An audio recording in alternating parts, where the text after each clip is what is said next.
अस्सलामुअलैकुम। Horror story के new episode के साथ मैं हूं Mazhar Malik. Thank you so much and love you so much आप सबके प्यार भरे फीडबैक का। कहानी को वहीं से शुरू करता हूं जहां कल आपने उसका पार्ट 1 सुना था, अभी उसका पार्ट 2। कल भी मैंने आपको बताया था कि मैं यहाँ पे एक शादी अटेंड करने के लिए मैरीलैंड में आया हुआ हूँ। तो आज वहाँ पे मेहंदी का फंक्शन है, तो उसी के लिए बस मैं तैयार हुआ था। और फर्स्ट प्रायोरिटी पे फंक्शन अटेंड करना सेकंड प्रायोरिटी पे मैंने रख दिया। फर्स्ट प्रायोरिटी पे ये था कि मेरी वो MMTV की फैमिली जो स्टोरी का इंतज़ार कर रही होगी, उनके लिए पहले मैं स्टोरी रिकॉर्ड करूँ और फिर मैं आगे जाऊँगा।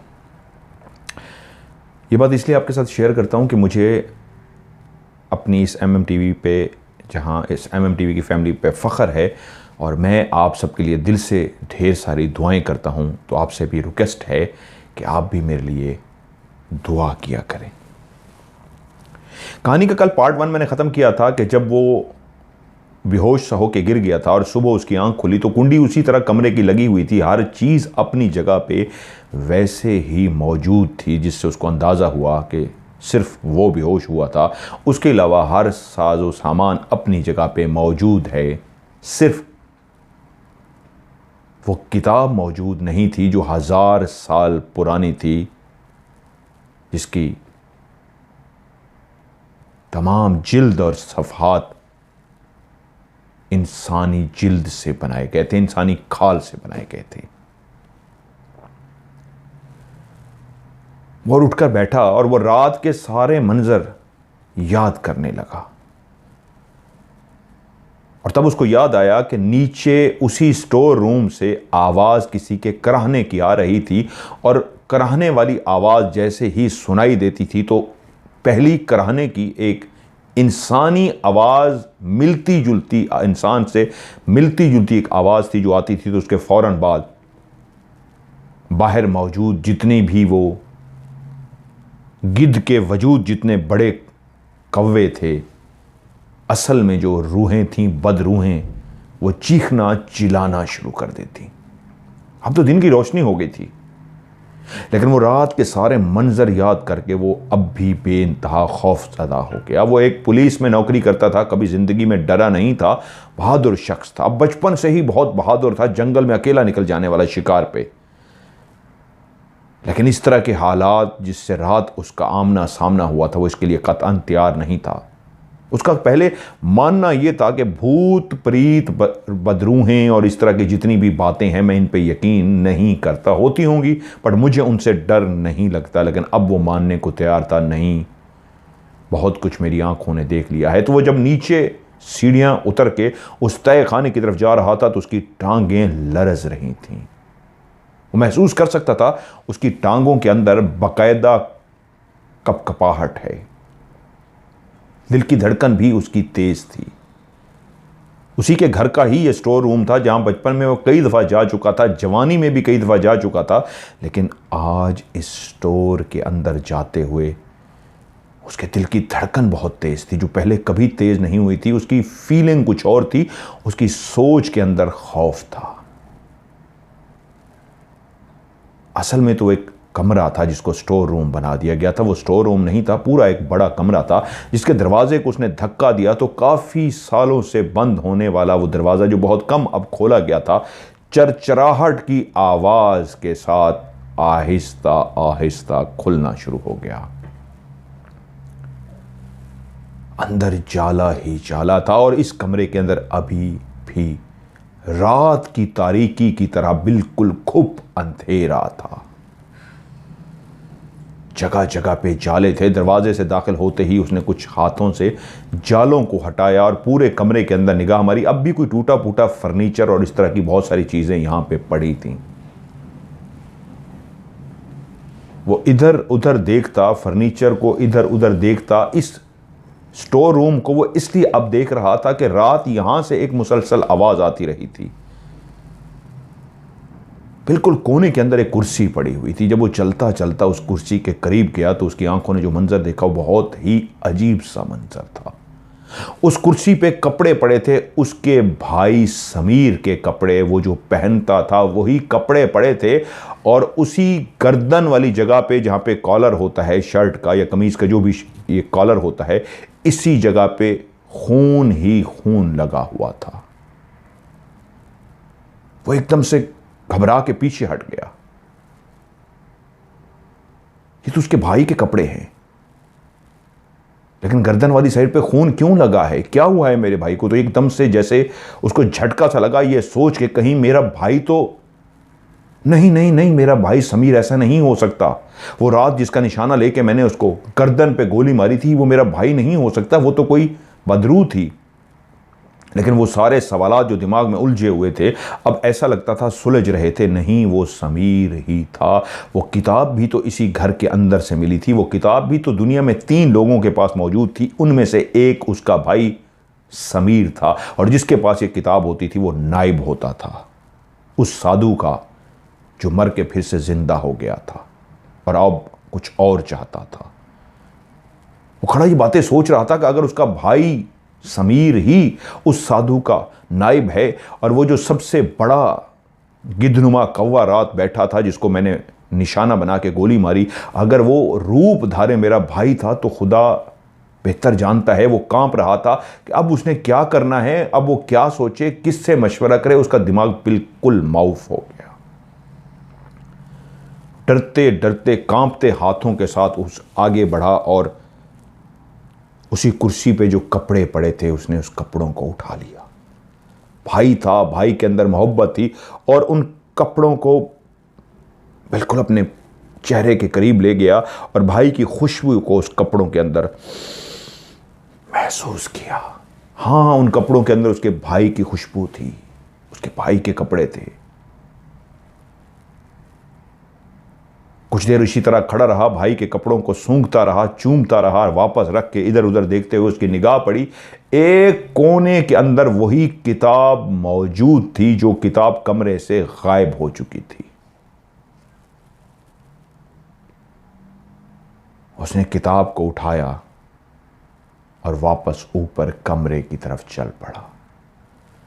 कमरे के अंदर जाते ही एक दराज जिसका लॉक था, उसने उस किताब को उस दराज के अंदर रख के ताला बंद कर दिया और चाबी जेब में रख ली। उसने जेब से सिगरेट निकाली और सिगरेट सुलगा कर बैठ गया। अब वो सिगरेट के कश ले रहा था और बैठा सोच रहा था, अगर मैं ये नौकरी ना करता, दूर ना जाता, तो शायद भाई पे तवज्जो दे सकता। माँ बाप के बाद मेरी ही तो जिम्मेदारी थी, लेकिन मैं तो अपनी नौकरी में ऐसा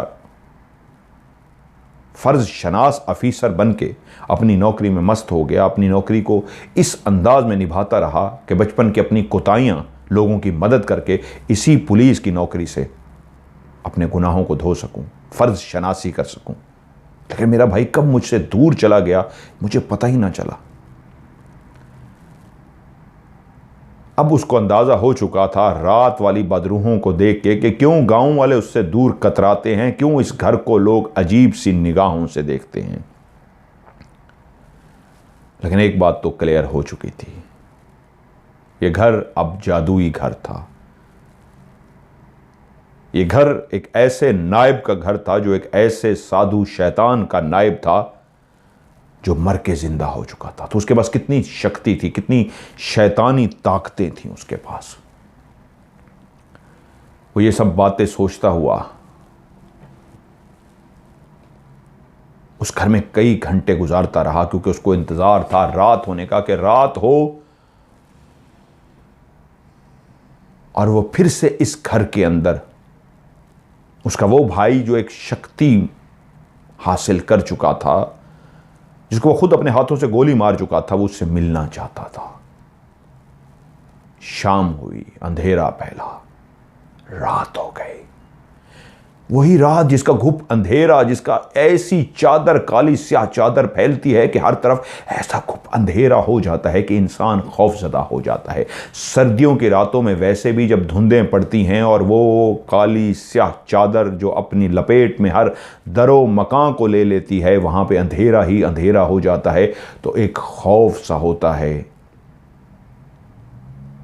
जब इंसान बाहर चहल पहल हो, इंसान आ जा रहे हों, खौफ नहीं आता, लेकिन जब बाहर बिल्कुल वीरानी हो, कोई भी ना हो, तो इंसान भी खौफजदा हो जाते हैं। लेकिन इस तिलस्माती घर के अंदर तो एक और ही खौफ था, बदरूहों का खौफ जो रात को इकट्ठी होती थी। उस रात भी ऐसा ही हुआ। वो सो नहीं सका और रात के उस मखसूस टाइम पे वो सारी बदरूहें फिर से बाहर जमा हुई, उसी तरह आवाज़ें निकालती रहीं, उसी तरह कराहने की आवाज़ आती रही। आज नीचे से जिस स्टोर रूम में वो कल दिन की रोशनी में देख के आया था, वहां पे उसको सिर्फ भाई के कपड़े मिले थे। आज वहां पे फिर से उसी तरह कराहने की आवाज़ आ रही थी। उसके अंदर इतना खौफ भर गया था कि वो चाहता था, उसका दिल चाहता था वो इस वक्त नीचे जाए। जो कराहता है और उसके कराहने के बाद बाहर बैठी हुई बदरूहें चीखना, रोना, धोना शुरू कर देती हैं। नीचे कोई और नहीं, वो कराहने वाला उसका भाई है। लेकिन उस घर में इतना खौफ था कि वो नीचे नहीं जा सका। और सुबह जब हर तरफ रोशनी फैलने लगी, तब उसकी आंख लगी। आज रात वो कुछ भी नहीं कर पाया था, सोचता रहा वो क्या करे, लेकिन उसको कुछ भी समझ नहीं आ रहा था। अगली सुबह जब वो उठा, उसने नाश्ता वगैरह कर लिया, तो वो वहीं अपने कमरे में बैठा हुआ था कि दिन की रोशनी में उसको वही कराहने की तकलीफ में डूबी हुई आवाज़ सुनाई दी, उसी नीचे स्टोर से। तो एकदम से चौंक गया। बाहर हर तरफ उजाला था, सूरज निकल चुका था, अपनी आबो ताब से चमक रहा था, रोशनी फैला रहा था। और दिन की रोशनी में कैसे हो सकता है कि रात उसके उसी तय खाने से, जहां रात सारी किसी के कराहने की तकलीफ में डूबी हुई आवाज़ आई थी, वो दिन की रोशनी में भी आवाज़ आ रही थी। अब तो वो जा सकता था, रात उसके पास हिम्मत नहीं थी। और वो उठा, उसने अपना पिस्तौल अपने हाथ में पकड़ा। उसको डर था। वो उसका बेशक भाई समीर था, लेकिन वो एक इंसान से एक और रूप धार चुका था। वो चलता हुआ सीढ़ियों से उतरता हुआ उस तय खाने के अंदर पहुंच गया। जैसे ही उस तय खाने के अंदर वो दाखिल हुआ, तो आज कोई उसका इस्तकबाल करने को तैयार था। वहीं पे देखा, उसकी आंखों ने कि एक कबूतर उड़ा और उड़ते हुए उसकी आंखों के सामने फड़फड़ाते हुए बिल्कुल सामने से जाकर बैठ गया। वह भी कबूतर को देख ही रहा था कि कबूतर फिर से उस जगह से उड़ा। उसके उड़ते हुए वहां कोई कागज सा था जो नीचे जाके गिरा। वो एकदम से चौंक सा गया, आगे बढ़ा और उस कागज को उठा लिया। उस कागज को उसने जब पढ़ना शुरू किया, तो उसके भाई ने तहरीर लिखी थी उसी के लिए। और उसने, भाई ने उसको लिखा था, अभी मैं आपके सामने नहीं आ सकता, मुझे थोड़ा सा टाइम दीजिए भाई, मैं खुद आपसे मिलने आऊंगा। तहरीर का सहारा इसलिए ले रहा हूं कि अभी वो जाग रहा है। जब वो सो जाएगा, फिर मैं आपसे मिलने आऊंगा। एक अजीब व गरीब सी तहरीर थी जो वो पढ़ रहा था। उसका भाई उससे मिलना चाहता था, लेकिन वो बता रहा था कि अभी कुछ ऐसा है कि वो अभी उसके सामने नहीं आ सकता। वो वहां से अपने कमरे में बैठा यही सोचे जा रहा था कब उसका भाई उससे मिलेगा। वो बेचैन था कि उसका भाई उससे मिलने के लिए आए। बहुत सारे सवालात थे उसके दिमाग में जो अपने भाई से करना चाहता था, और वो इस इंतजार में था। ऐसी ही एक और रात गुजर गई। उस रात भी कुछ नहीं हुआ सिवाय उसके कि उसी तरह कराने की आवाजें आती रहीं, और वो आवाज उसी तरह स्टोर से आती थी। और बाहर मौजूद वो सारी बदरूहें चीखना चिल्लाना शुरू कर देती थीं। लेकिन अगली ही रात उसको इस तरह महसूस हुआ कि जब वो अपने बिस्तर पे बैठा सिगरेट पी रहा था कि जैसे दरवाजे से कोई दाखिल हुआ है। दरवाज़ा उसी तरह बंद था, लेकिन उसको फिर भी ऐसा महसूस हुआ जैसे कोई अंदर आया है। एक ऐसा झोंका सा उसको महसूस हुआ जिससे उसने अंदाज़ा लगाया कि इस कमरे में अब वो अकेला नहीं, उसके साथ कोई और भी है। कुछ देर वो बेचैनी से बैठा इधर उधर देखता रहा। कमरे में दाखिल होने वाला कोई और नहीं हो सकता सिवाय उसके भाई के। और तभी उसको कमरे के अंदर एक आवाज सुनाई दी, हाँ भाई, मैं ही हूं। मैं इसी कमरे में मौजूद हूं, लेकिन अभी आपके सामने नहीं आ सकता। वो सो रहा है। मैंने ही आपसे खत में लिखा था, जब वो सो जाएगा फिर मैं आपसे मिलने आऊंगा। जब वो जाग रहा होता है तब मैं आपके सामने नहीं आ सकता था। कबीर ने फौरन कहा, भाई, मैं बेचैन हूं तुम्हें देखने के लिए, तुम्हें गले लगाने के लिए। तो मेरे सामने आओ। तो वो बोला, अभी नहीं, हां जरूर, मैं आपके सामने आऊंगा। कबीर ने पूछा, ये क्या है? मैंने किताब पढ़ी है, मुझे कुछ समझ नहीं आ रहा, मैं कहां से पूछूं, क्या सवाल करूं, खुद ही मुझे बताओ, मैं बेचैन हूं भाई, ये सब क्या चल रहा है? तो तभी कमरे के अंदर एक आवाज गूंजी, यही बताने के लिए तो भाई मैं आपके पास आया हूं। मैं आपको अपनी कहानी सुनाता हूं कि आप जब यहां से चले गए और मैं पढ़ने के लिए इंग्लैंड चला गया, तो वहीं से यह कहानी शुरू होती है। वहां पे मेरा कोई दोस्त नहीं था। आपको पता है कि मैं बहुत कम खामोश तबीयत था, बहुत कम बोलता था। वहां पे भी ऐसा हुआ, कोई खास दोस्त नहीं बना सका। जब कभी मुझे टाइम मिलता तो वहीं एक बहुत बड़ा जंगल था, वहां मैं चला जाता और दूर दूर तक ऐसे बिला वजह फिरता रहता, वॉक करता रहता। ऐसी ही एक शाम मैं वहां पहुंचा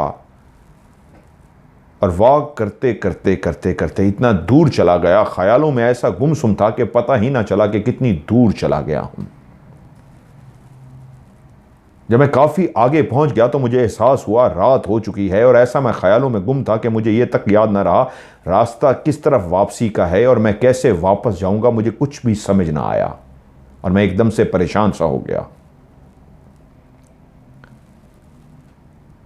तभी मुझे एक रोशनी सी नजर आई, जैसे कहीं पे आग जल रही हो और रोशनी सी हो। मैं जो खड़ा बेइंतहा परेशान था कि किस सिमत वापस जाऊं, उस रोशनी को देखते ही मेरे अंदर एक हिम्मत और हौसला पैदा हुआ और उस रोशनी की तरफ मैंने चलना शुरू कर दिया। लेकिन जैसे जैसे मैं रोशनी की तरफ बढ़ता था, रोशनी मुझसे और दूर होती जाती थी। मैं और रोशनी की तरफ बढ़ता था, रोशनी मुझसे और दूर हो जाती थी।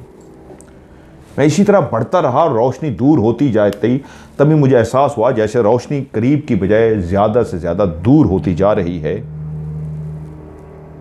और तभी मैंने फैसला किया कि मुझे यहाँ से वापस मुड़ जाना चाहिए। और जैसे ही मैं मुड़ने की नीयत से वहाँ से मुड़ने लगा तो मुझे लगा कि रोशनी बिल्कुल मेरे पास है।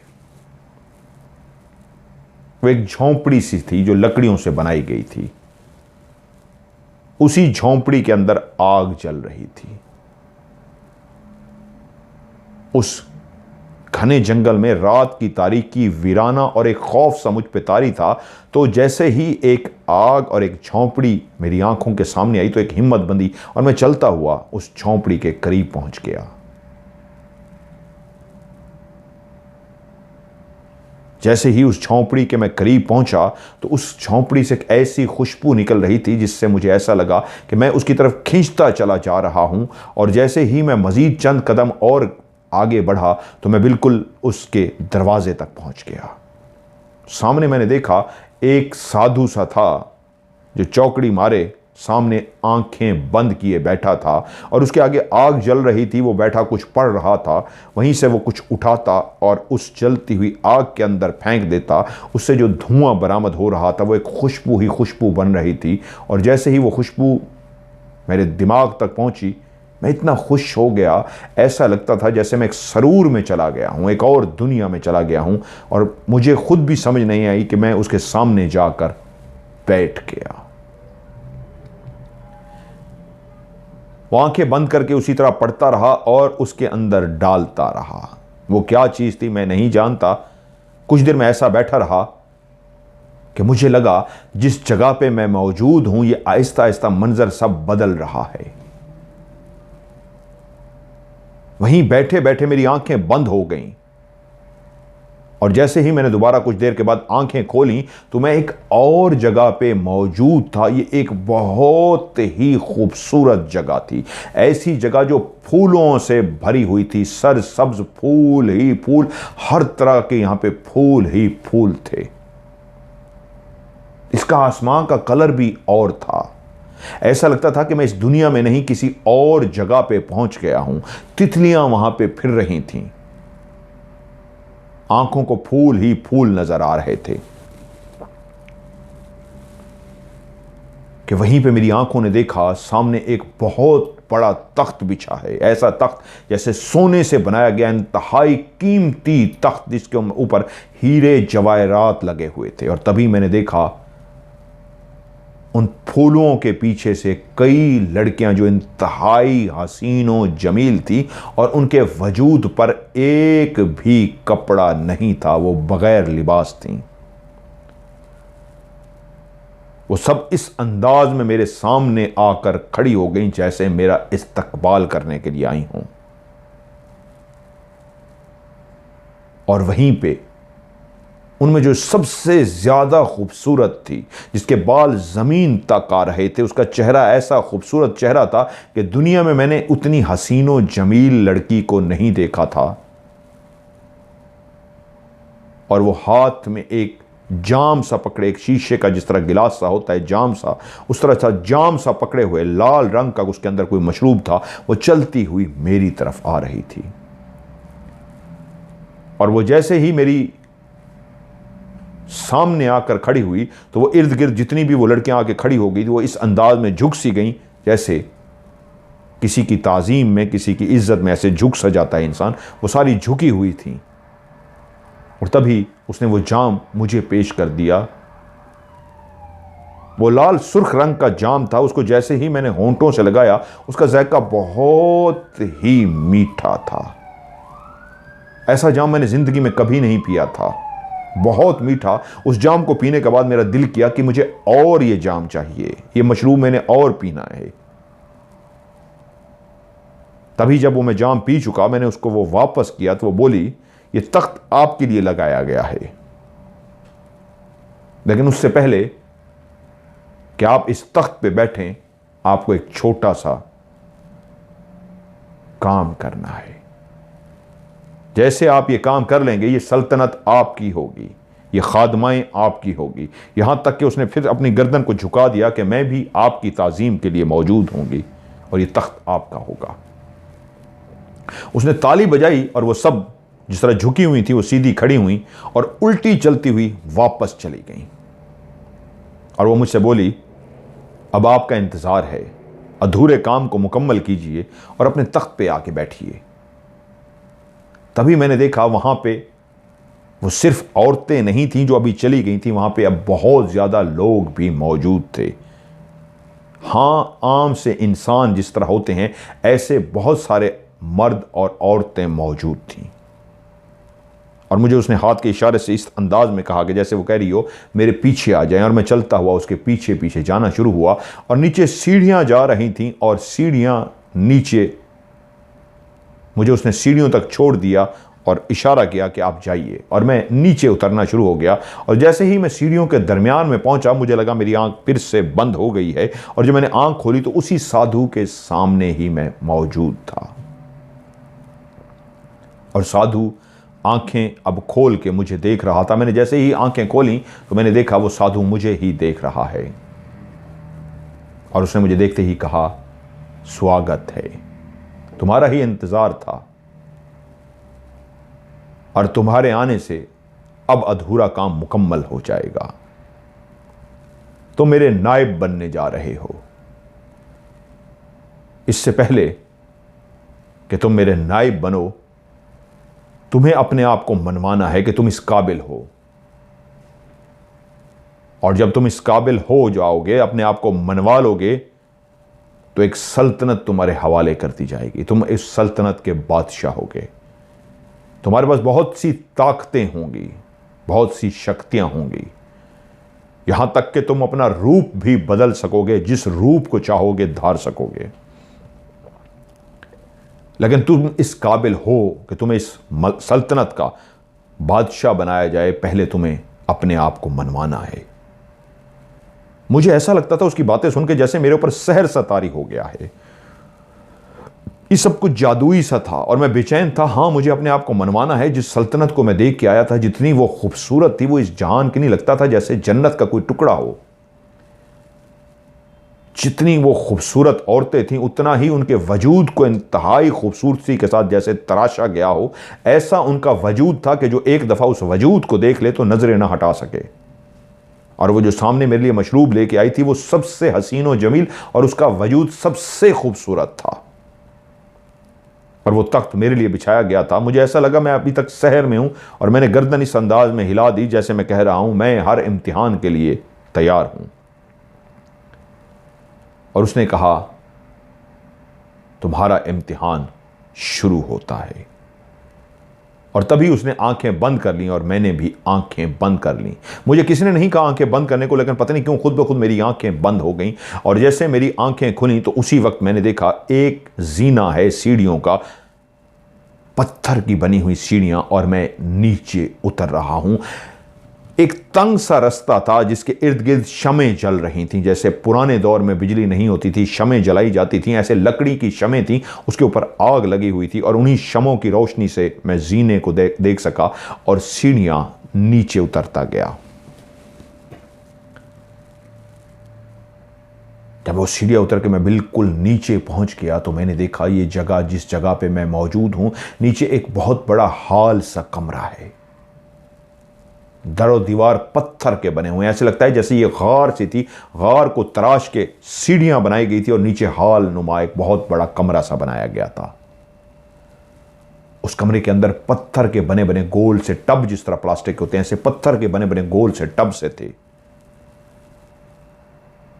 वो टब खून से भरे हुए थे, लाल सुर्ख उनके अंदर खून था। और दरो दीवार जो उसके थे वो खोपड़ियों से भरे हुए थे। इंसानी खोपड़ियां दीवारों पे लगी हुई थी। बिल्कुल छत के बिल्कुल दरमियान में एक ढांचा था, इंसान का ढांचा, जो उल्टा लटका हुआ था। टोटली वो ढांचा था, उसके पांव, टांगे, सब कुछ, लेकिन उसका जो सर था अभी तक इंसानी सर था। गर्दन तक वो ढांचा था, लेकिन गर्दन से ऊपर जो सर वाला हिस्सा होता है वो अभी तक उस पे गोश्त मौजूद था। ऐसा लगता था जैसे इसके गोश्त को उतार लिया गया हो, लेकिन सर वाले हिस्से पे गोश्त, आंखें, नाक, कान, मुंह को रहने दिया गया हो। वो उल्टा लटका हुआ था, बांधा गया था उसको। और मैंने दीवारों की तरफ देखा तो दीवारों पे खोपड़ियां ही खोपड़ियां थीं, जैसे इंसान की खोपड़ियां होती हैं, और इंसान की हड्डियां लगी हुई थीं। वो शमें जो जल रही थीं, उन्हीं की रोशनी में मैं ये सारा मंजर देख रहा था कि वहीं मेरे पांव खुद ब खुद आगे की तरफ बढ़ना शुरू हो गए। मैं इन खोपड़ियों को, इन खून से भरे हुए प्यालों को मैं देखता हुआ जब आगे बढ़ रहा था, तभी मेरी आंखों ने देखा एक तंग सा रास्ता आगे की तरफ जा रहा है। जैसे ही उस रास्ते के मैं सामने पहुंचा तो वही लड़की जिसने मुझे मशरूब पिलाया था वो मेरे सामने आ गई। उसने झुक के मेरी ताज़ीम की और कहा, आइए। और ये लफ्ज़ बोल के आइए वो कह के आगे चल पड़ी। एक बिल्कुल तंग सा रास्ता था जिसमें बैक वक्त दो बंदे नहीं गुजर सकते, सिर्फ एक शख्स ही गुजर सकता है। उस रास्ते से वो आगे चल रही थी, मैं उसके पीछे चल रहा था। और जब वो रास्ता ख़त्म हुआ तो ये गोल सा कमरा था, बिल्कुल छोटा सा गोल सा कमरा, और उसके बिल्कुल दरमियान में एक पत्थर की बड़ी सी ईंट जिस तरह होती है रखी गई थी, और उसके ऊपर एक नौजवान लड़की लेटी हुई थी, आंखें बंद किए हुए। वो बिल्कुल परली साइड पे जाके खड़ी हो गई और मुझे जिस जगह से मैं दाखिल हुआ था उसी जगह रुकने का इशारा किया। अब मेरे सामने जो वो वजूद लेटा था एक लड़की का, बगैर कपड़ों के, मेरे सीधे हाथ वाली साइड पे उसका सर था और उल्टी साइड पे उसके पांव थे। मैंने कुछ देर उसको देखा तो मुझे अंदाजा हुआ वो जिंदा नहीं है, वो सांस नहीं ले रही। और वो जो बिल्कुल सामने आके खड़ी थी मुझसे बोली, आगे बढ़िए। तो मैंने उससे पूछा, तुम्हारा नाम क्या है? उसने कहा, आप मुझे कनीज कह सकते हैं, यानी गुलाम कनीज। मैं आगे बढ़ा तो उसने एक छुरी मेरे हाथ में पकड़ा दी। छुरी जैसे ही मैंने हाथ में पकड़ी तो उसने कहा, जो मैं बोलूंगी पीछे बोलते जाइए, आप पढ़ते जाइए। वो लातीनी जबान में कुछ पढ़ रही थी और वो पढ़ती गई और मैं भी उसके पीछे पढ़ता गया। जब मैं पढ़ चुका तो उसने मुझे कहा, बस कुछ ही देर ही हुई है इसके वजूद को रूह से बाहर किए हुए। इसकी रूह जो परवाज की है ज़्यादा देर नहीं हुई, लेकिन अब ये वजूद जो है रूह के बगैर है। इसके दिल को खोलिए और बाहर निकालिए। ऐसा लगता था जैसे मैं रोबोट सा बन गया हूं। मैंने उस छुरी से उसके सीने को चाक कर दिया। उसके सीने से कोई खून का कतरा तक नहीं निकला क्योंकि वो मर चुकी थी। यहां तक कि मेरी आंखों के सामने उसका दिल नजर आना शुरू हो गया।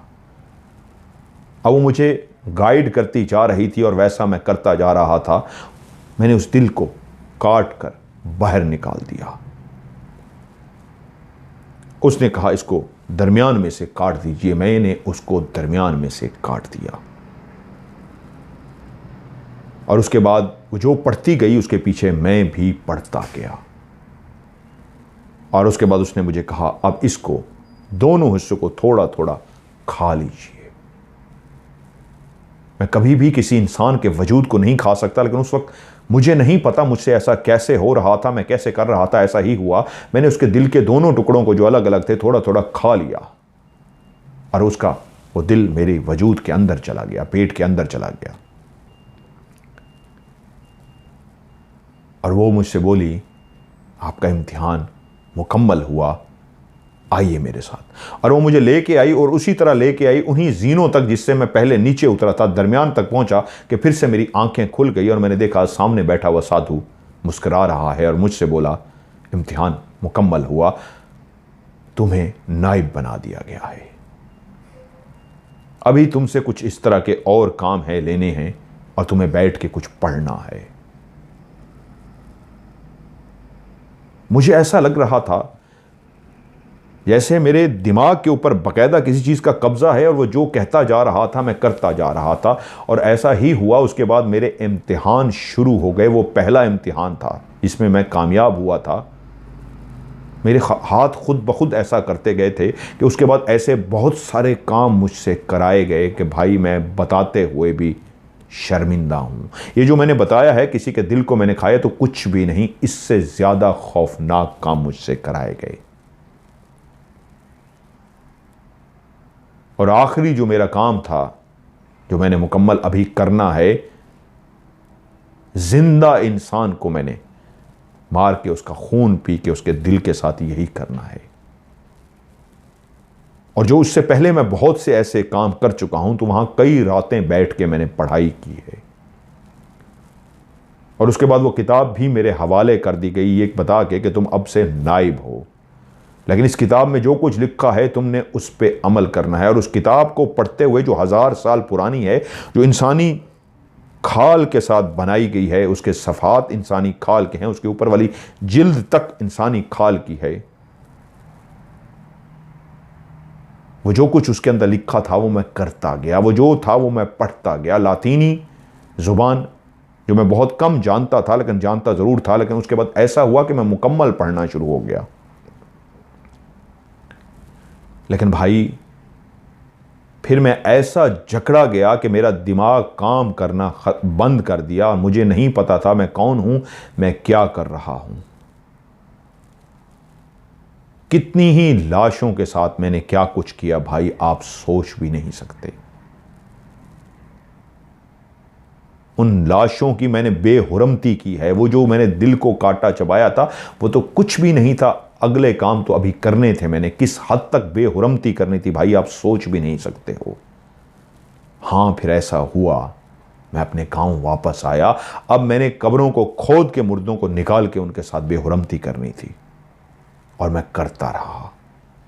और फिर मैं बंद कर देता, और मैं अकेला नहीं करता था, अब मैं नायब बन चुका था। मेरे पास जिनको आप देखते हैं जो रात को बाहर आके बैठते हैं, हम सब एक रूप धार सकते हैं। अभी हमारे पास एक ही रूप है, जिस रूप में आपने हमें देखा है।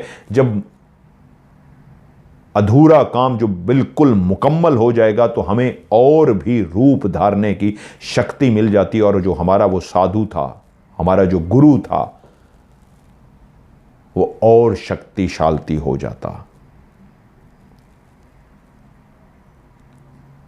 यहां तक कि हमारे सामने ऐसे ऐसे काम जो जिंदगी में इंसान को अगर बताया जाए तो इंसान को उल्टी आ जाए, कै आ जाए, इंसान सुन भी ना सके, करना तो दूर की बात है, बर्दाश्त करना तो दूर की बात है, वो सारे काम हमने किए। हम इंसान के दर्जे से हट चुके थे, ऐसे दर्जे पे फायज हो चुके थे कि जैसे शैतान। हां, मैं उस तख्त पे भाई बैठ गया था।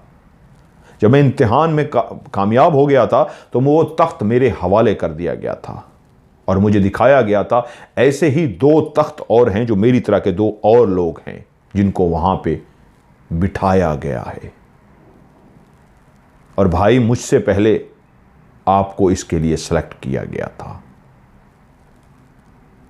आपको शायद याद हो, आपने किसी को इस बात का जिक्र नहीं किया, आपने किसी को भी यह बात बताई नहीं है, लेकिन मैं जानता हूं उस जंगल की रात को जब आप भागते हुए घर पहुंचे थे, किसी को आपने ये नहीं बताया था कि आपने वहां पे क्या देखा था, लेकिन मैं उस शक्ति को जानता हूं। वो वही साधु था जिससे आप उस गार में मिले थे। लेकिन आप इसके लिए नहीं थे। उसने मेरा इंतखाब क्यों किया था, और उसने मुझे कहा था वक्त आने पे तुम्हें बता दूंगा तुम्हारा क्यों इंतखाब किया गया है, तुम्हारे भाई का इंतखाब क्यों नहीं किया गया, जबकि मुझे बता चुका था, आपकी उससे मुलाकात हो चुकी है, कैसे आप उस गार में गए थे और आपकी उससे मुलाकात हुई थी, आपने उससे देखा था और डर गए थे। वो एक रूप धारे हुए था, वो कई रूप धार सकता है। जानवर, परिंदा, इंसान, शैतान, खूबसूरत इंसान, किसी भी रूप को वो धार सकता है। और जब मैं अपने गांव पहुंचा था तो मकसद सिर्फ यही था, मेरी जो वो जितनी भी आप देखे हैं वो मेरे नीचे काम करते हैं, वो मेरे लिए कब्र को खोद देते थे और मैं वहीं कब्र के अंदर बैठ के पढ़ता था। यहां तक कि एक मुर्दा के साथ मैंने वो कुछ शर्मनाक किया जो मुझे बताते हुए भी शर्म आती है। लेकिन भाई आप परेशान हो गए कि इतना कुछ मैं कर चुका कि मेरी वापसी अब मुमकिन नहीं, मैं शक्ति हासिल कर चुका, अब आगे मजीद वो एक आखिरी काम जो मैंने करना है, कुछ जिंदा लोगों को मार के उनके साथ जो करना है, तो उसके बाद मैं और ताकतवर हो जाऊंगा और मेरा गुरु भी ताकतवर हो जाएगा। तो मैं आपको इस वक्त क्यों बता रहा हूं, आपके सामने क्यों नहीं आ रहा, तो इस वक्त वो सो रहा है। जिस वक्त खत लिखा था उस वक्त वो जाग रहा था।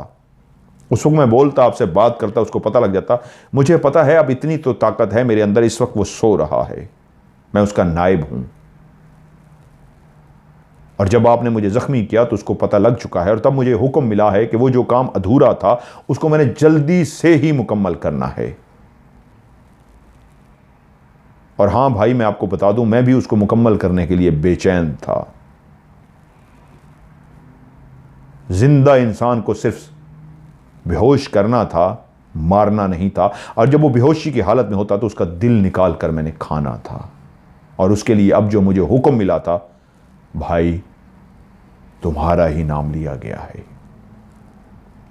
तुम्हारा ही मुझे कहा गया है कि तुम्हारा ही दिल है। मुझे नहीं पता था इस बात का, ये काम आगे होना था लेकिन अब जल्दी किया जा रहा है। तुम्हें बुलाया ही इसलिए गया है। ये सब कुछ अब आपको समझ आ जाएगा, बाकायदा एक प्लान का हिस्सा था और आपको बुलाया गया है। और जब मुझे बताया गया है, उससे पहले मुझे भी नहीं पता, मुझे अब बताया गया है कि जिसका दिल जिंदा इंसान का मैंने निकाल के खाना है वो आप हो। भाई सब मैं कर गुजरा, मेरे हाथ पांव नहीं कांपे, मेरा दिमाग भी जैसे शहर से नहीं गुजरा, लेकिन पता नहीं क्यों जब आपका नाम लिया गया तो मेरे जिस्म को, मेरे वजूद को, मेरे दिमाग को एक झटका सा लगा है। ऐसा झटका कि मैं परेशान सा हो गया हूं। ऐसा लगा जैसे मैं होश में आ गया हूं। भाई मैंने बहुत ऐसे ऐसे पाप किए हैं, ऐसे ऐसे गुनाह किए हैं कि अब मेरी वापसी मुमकिन नहीं है। और हां, जिस काम के लिए मैं कर रहा था मुझे भी नहीं पता मेरे साथ क्या हुआ, मैंने क्या किया, कुछ नहीं जानता। लेकिन अब जब यह पता है मैंने भाई का इस तरह दिल निकालना है, मैं तड़प गया हूं। मेरा ज़मीर तो रहा नहीं, मुझे ऐसा कर गुजरना चाहिए। लेकिन हां भाई, जब आप आए हो इस घर में, क्योंकि मेरे पास शक्ति है और मैंने आपके अंदर उस मोहब्बत को भी पढ़ लिया था। आप बैठे जो कुछ सोच रहे थे वो आपके सारे जहन को भी मैंने पढ़ लिया था कि मेरा भाई मुझसे कितना मोहब्बत करता है और मैं उस भाई के दिल को खाने जा रहा हूं। मैं नहीं जानता, आपकी जगह पे कोई और होता शायद मैं कर गुजरता, लेकिन जब आपके जहन को मैं पढ़ चुका और मुझे बताया गया कि अब फौरी फौरी मैंने ये करना है, तो भाई मैं टूट सा गया हूं। मैं एक शैतान हूं, हर वो काम कर चुका हूं जिसको देख के शैतान भी घबरा जाए। लेकिन भाई मैं आपके वजूद को नहीं काट सकता। मैं खुद उलझ गया हूं। भाई मैं ऐसा नहीं था। और मैंने कहा ना मैं आपके सामने आ जाऊंगा, तो ये सारी कहानी आपको इसलिए सुनाई है कि अब आपके सामने आने लगा हूं। भाई हमें कोई गोली जख्मी तो कर सकती है, लेकिन कुछ ही अरसे के बाद हमारा वजूद फिर से उसी तरह वापस हो जाएगा।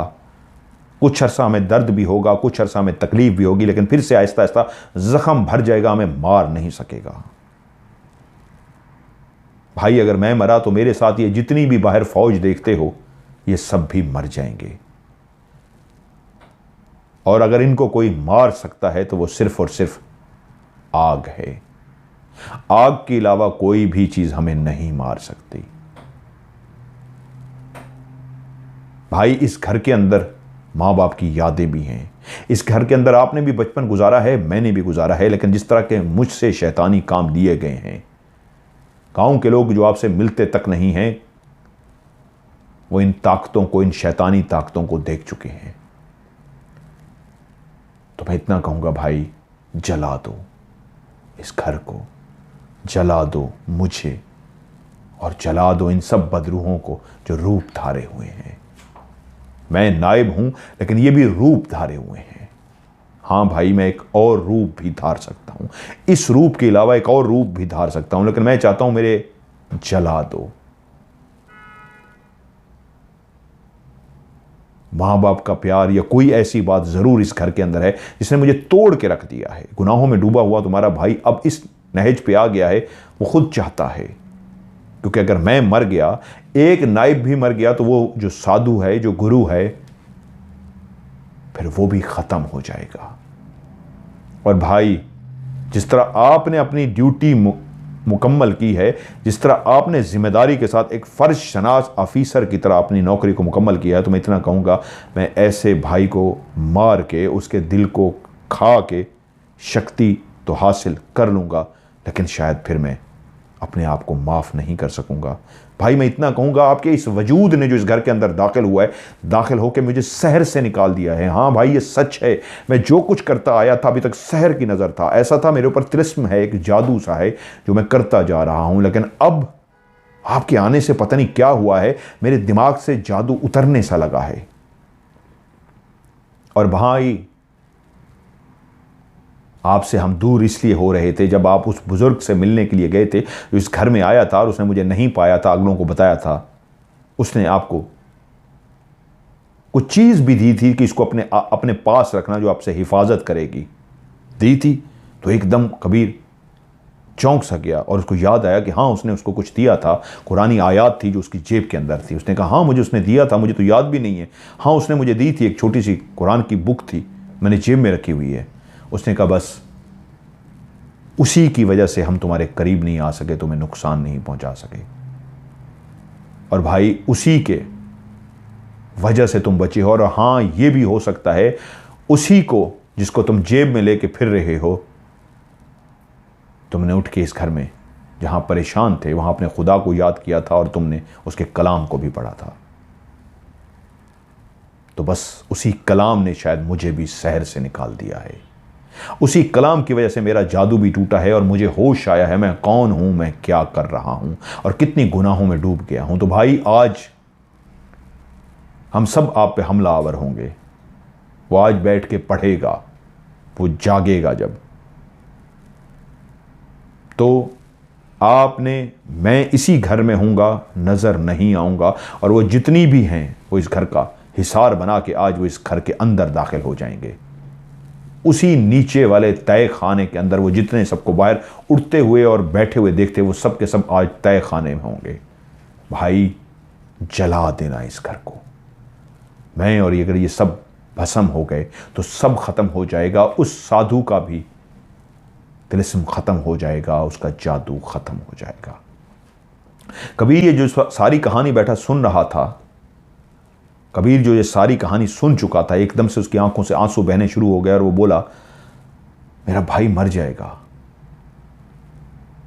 तो आगे से समीर की आवाज आई, भाई दो ही हल हैं, या मैं मर जाऊं या तुम्हें मार दूं। और अगर तुम्हें मारता हूं तो वो शक्तिशाली हो जाएगा, ताकतवर हो जाएगा, फिर मैं भी एक शैतान बन जाऊंगा, रूप धार सकूंगा और वो मुझसे काम लेगा। नहीं करूंगा तो वो हमें मार देगा। और अगर मैं मर गया तो वो साधु भी मर जाएगा और मेरी तरह जो बाकी उसके दो और नाइब हैं वो भी खत्म हो जाएंगे। हम तीनों में से कोई एक अगर खत्म होता है तो सब खत्म हो जाएगा। जिस तिलिस्म से मैं होके आया हूं, जो बादशाहत मुझे मिली है, वो सब उसका जादू है, उसका तिलिस्म है। मैं उन औरतों के साथ कई रातें सोता रहा हूं, दुनियावी औरतों से ज्यादा लज्जत थी उनके वजूद के अंदर। वो सब एक तिलिस्म है, वो सब एक जादू है, किसी को पागल और दीवाना बना सकता है। हां भाई जला दो और इस किताब को भी जला देना, सब खत्म हो जाएगा। कबीर जो बैठा सुने जा रहा था बोला मैं तुम्हारी सारी बात को भाई समझ गया हूं और कोई हल भी नहीं है, मैं जानता हूं, लेकिन मुझे तुम्हें गले लगाना है, मुझे अपने भाई से मिलना है। तो उसी लम्हे एक वजूद जो बिल्कुल कहीं छुपा हुआ था, खुद ब खुद जैसे धुआं सा आता है, ऐसा धुआं सा आया और पांव बनने शुरू हुए। पांव से टांगे, घुटने ऊपर बनते बनते, धड़ बनते बनते सर बन गया और सामने ही उसका भाई छोटा समीर खड़ा था। उसकी आंखों में आंसू थे और उसकी गर्दन से खून बह रहा था। उसकी गर्दन जख्मी थी उसी गोली से जो कबीर ने चलाई थी। तो वो सामने खड़ा होकर बोला बस भाई इससे ज्यादा नहीं, अगर मैंने तुम्हें गले लगा लिया और तुम मुझे गले लगाना चाहते हो तो फिर मुझे अगला काम वो जरूर करना पड़ेगा। हो सकता है जितना मेरे अंदर तिलिस्म है, जितना मेरे ऊपर सहर और जादू है, हो सकता है गले मिलने से मेरा हाथ तुम्हारे सीने की तरफ चला जाए और मैं दिल को निकाल लूं। बस भाई दूर से मिल लो। और उसकी आंखों में भी आंसू थे। और उसके बाद अगला क्या काम करना था उसने रोते हुए भाई को समझा दिया कि बस आज रात ये कर देना, अगर तुम ना कर सके भाई तो मजबूरी है, फिर मैं कर गुजरूंगा। अभी वो सो रहा है और मैं तुम्हें सब बता के जा रहा हूं। रात को जब जाग जाएगा तो फिर मैं नहीं रहूंगा, मैं उसका नाइब बन जाऊंगा। आज रात को हमने वहां पे जमा होना है। और जिस वक्त हम जमा होंगे तो बस वही तुम्हारे पास लम्हा होगा। देर मत लगाना, अगर तुमने देर लगा दी तो भाई उसके बाद तुम्हारी जिंदगी नहीं बचेगी, तुम मरोगे। मैं तुम्हारा दिल निकाल दूंगा। उस लम्हे मैं नहीं रहूंगा, उसका नायब होऊंगा। फिर वही जो चाहेगा मैं करूंगा। और कुछ देर खड़ा वो भाई को देखता रहा, और उसी तरह जिस तरह वजूद धुएं से बना था ऐसे धुआं सा आया और वजूद सारा गायब हो गया। कबीर जान गया था भाई बात कर गया था, और उसके पास बहुत कम टाइम था। उसने इस घर को आग की लपेट में लेके आना था। वो भागा और उस सारे सामान का बंदोबस्त किया जिससे उस घर को उड़ा सके। वो गैलन लेके आया और वो मिट्टी के तेल के गैलन उसने पूरे घर के ऊपर डाल दिए। लेकिन उसको भाई एक राज की बात बता गया था कि जो जो कुछ तुम करते रहोगे तो साथ साथ ये वाली आयत पढ़ते रहना। तुम क्या कर रहे हो उसको नहीं पता लगेगा, और मैं अपने जादू से जो उसको भेजता हूं वो नहीं भेजूंगा। वो पढ़ रहा होगा और मुझे हुक्म देगा, और उस वक्त मैं नहीं हूंगा, मैं उसके हुक्म का गुलाम हूंगा, कर गुजरूंगा। इसलिए उसको सारे राज दे गया था। जब वो सब कुछ मिट्टी का तेल उस घर पे डाल चुका तो इंतजार में था, और जैसे ही वो घड़ी आई वो जानता था उसका भाई आज खत्म हो जाएगा। लेकिन ये भी जानता था अगर भाई खत्म ना हुआ तो फिर वो भी मर जाएगा, और उसके बाद वो जो असल साधु है वो और ताकतवर हो जाएगा। किताब उसने अपने हाथ में पकड़ी हुई थी, और जैसे ही टाइम आया वो सब पढ़ता रहा, उसी आयत को पढ़ता रहा। और जैसे ही उस दरवाजे के सामने पहुंचा उसने पढ़ते हुए माचिस की तीली जलाई और सामने फेंक दी, क्योंकि वो देख चुका था उसी ही स्टोर रूम के अंदर वो सारे मौजूद थे, और बेइंतहा परिंदों की आवाज़ें आ रही थी, फड़फड़ाने की, बैठने की। वो सारे परिंदे जो बाहर होते थे वो उसी स्टोर रूम में जमा हुए थे। और जैसे ही उसने तीली लगाई तो वो जानता था भाई को खुदा हाफिज कर रहा है, और उसने तीली फेंकते ही कहा खुदा हाफिज भाई। और उसी लम्हे जो उसने अपने हाथ में किताब पकड़ रखी थी उसी लम्हे उसके ऊपर भी वो मिट्टी का तेल डाला और उसको भी आग लगा दी। किताब को आग लगने की देर थी, पूरे उस घर को एकदम से तेजी से आग लग गई, और अंदर चीखों पुकार की आवाज़ें आनी शुरू हो गई। वो चीखों पुकार औरतों और मर्दों की चीखों पुकार थी। इंसानी जिस्म थे जो वो चीखों पुकार कर रहे थे, मर्द भी थे और औरतें भी थी, वो सारे चीखों पुकार कर रहे थे। और उन्हीं चीखों पुकार में एक और भी चीखों पुकार थी, वो समीर की थी। उस वक्त वो उसका भाई समीर नहीं रहा था। जैसे उसने कहा था मैं नायब बन जाऊंगा, उसका नायब बन गया था, और वो जो कुछ कह रहा था वो उसका भाई नहीं, एक उस शैतान का नायब था। बुझाओ इस आग को, कोशिश करो, और इस तरह की वो बातें कर रहा था जैसे वो अपने आप को बचाने की कोशिश कर रहा है। उस वक्त वो भी शैतान था, लेकिन वो खुद ही अपने भाई को सारे राज दे गया था, और पूरा घर आग की लपेट में था। शोले ही शोले थे जो इस घर को अपनी लपेट में लिए हुए थे। और थोड़ी देर के बाद पूरा घर जलकर राख हो गया, और वो कमरा जिसके अंदर उसने अंदर भी गैलन रख दिए थे, इतनी तेज आग के शोले थे उस कमरे के अंदर, ऐसे लगता था जैसे वो कोई जादुई शहर तिलस्माती कमरा था, जिससे ऐसे शोले से उठ रहे थे आग से, आसमान से बात करती हुई आग थी उसी कमरे के अंदर से। आग तो घर को चारों तरफ से लपेट में लिए हुए थी, लेकिन इस कमरे से ऐसी आग थी जैसे आसमान से बातें कर रही हो। और देखते ही देखते उसका पूरा घर जलकर राख हो गया। उससे पहले ही उसकी माँ बाप की जितनी यादें थीं वो उस घर से पहले ही निकाल चुका था। और जब उसने देखा पूरा घर जल के राख हो गया है, उसने वो एक बैग सा अपना उठाया जो उसने पहले ही बाहर रख दिया था। जानता था बहुत सारे उससे सवालात किए जाएंगे, इससे पहले कि कोई उसको देखे और उससे सवाल करे वो वहां से चल पड़ा, क्योंकि वो जानता था कि गांव वाले वैसे ही इस तिलस्माती घर से बहुत तंग हैं, और अगर इसको आग अपनी लपेट में ले लेती है और ये घर जल जाता है तो उनकी जान छूट जाएगी और वो सुकून में आ जाएंगे, शायद कोई पूछना भी गवारा ना करे। लेकिन अगर वो वहां पे मौजूद हुआ तो फिर ज़रूर उससे सवालात किए जाएंगे, इसलिए वो वहां से जा चुका था। चला तो गया, लेकिन अपनी ज़िंदगी की ये कहानी मरने से पहले छुपा ना सका, और इस कहानी को उसी तरह लिख गया कि कैसी उसने ज़िंदगी गुजारी थी, कैसे वो उस शैतान से होके वापस आ गया था, लेकिन उस शैतान ने उसके भाई को पकड़ लिया था। ये थी जी एक कहानी तिलिस्माती जो मुझे अच्छी लगी, उन्होंने भेजी तो मैंने आपको सुनाई। और आपको कैसी लगी नीचे कमेंट सेक्शन में ज़रूर बताइएगा। तो आप भी अपनी कहानियाँ भेजिए, इंशाल्लाह आपकी कहानी को भी प्रोग्राम का हिस्सा बनाऊंगा।